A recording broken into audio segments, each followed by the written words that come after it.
Hello everybody, Mr. Tiller here. Today we're going to talk about soil horizons.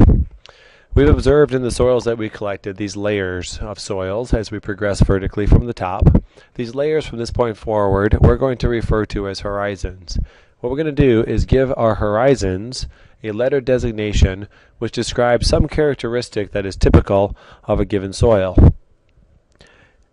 These typical descriptions we're going to use letters for: O, A, E, B, C.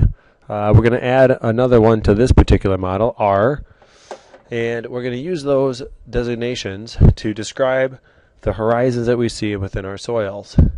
Let's define a couple of terms before we go any further. Organic matter, when we talk about organic matter in a soil, we're talking about any particle that was either once living or is currently living. Things like leaves, the insects, any kind of like earthworms. Mostly we're talking about vegetation in the soil, but it could also be anything else that was once living. Humus, another term that we're going to see. Not humus. Humus is something you put on pita bread. This is humus. Humus is partially decomposed organic matter, and that's going to be an important component of our soil. Also, parent material. When we talk about the parent material of a soil, we're talking about the starting point of a soil. So try to imagine what was there before the soil started to develop. That material is from which the soil will develop, the parent material. So in the case of Wisconsin, mostly that's going to be glacial debris, at least in our area of Wisconsin. It could also be solid rock. In the case of the Hawaiian Islands, it could be volcanic in nature, anything that is sort of the starting point of a soil. So each of these letter designations, O, A, E, B, C, and R, is going to have a typical characteristic. This is going to be a generalized model of a soil profile. From this generalized model, what we're going to do is we're going to see if we can apply that to the specific data which we collected in our soils. So we've collected soils, we've created our little mini profiles. Can we apply this model to the data, our mini profiles, and see if we can outline and identify the horizons which are present in our particular soils?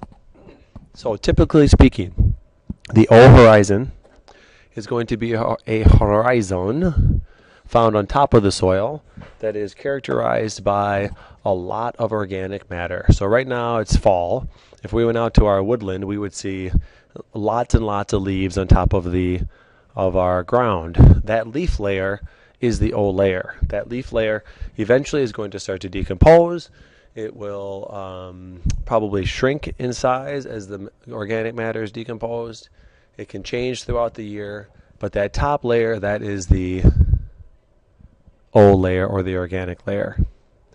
The A horizon is a mineral layer mixed with that partially decomposed organic layer from the top. And that is the characteristic soil that we see around this area that is real dark. The dark color indicates lots of organic matter. That's what we think of as the topsoil. In most cases, that is as far as we go in soils. But there's lots underneath there. But that's like that big, good, rich, dark soil that we're used to seeing when those farmers in the springtime are turning the fields over, etc. A couple of other horizons here. The E horizon, E stands for eluviation. And I'm going to show you a little animation here in a second which explains this. But basically think of the E layer as the layer of the soil where particles are removed or leached. The B horizon then, just below it, is going to be the area where those removed particles accumulate. Okay? And then the C is the partially decomposed parent material under which you'll find the solid parent material. R can sometimes just be solid bedrock or the underlying rock. That parent material, as I mentioned before, can also take the form of something else like glacial material or something else. So I'm going to show you an animation now. Let's just switch over to that quickly. And if we follow along here and take a quick peek, we can kind of see how these various layers or horizons of soils develop. I'll go ahead and play the voice here too, just so you have a little variety from my own voice. Alluviation is the downward transport of particles, especially small clays and colloids, from the upper part of the soil profile. It generally occurs in the E horizon.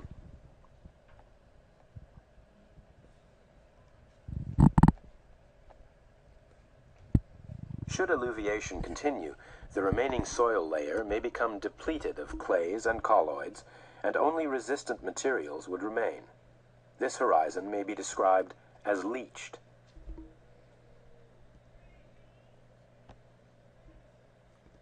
Material removed from the upper horizons by alluviation is deposited further down the profile by illuviation.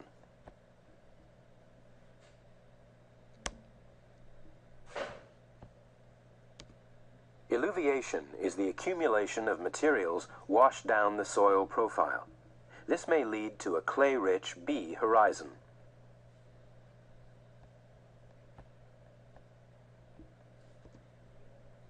So you can see that's a generalized model for how the various profiles or horizons develop. So we're at a point now where you should be ready to grab your own soils and start to apply some of these designations to the soils that we collected. So on your soils, for each layer, anytime you see a distinct layer of soil, look at the characteristics of that soil and try to apply a letter designation representing one of the horizons to each layer. Okay, so when we're done, we should have a whole bunch of letters next to our mini profiles. Good luck, and let me know if you have any questions.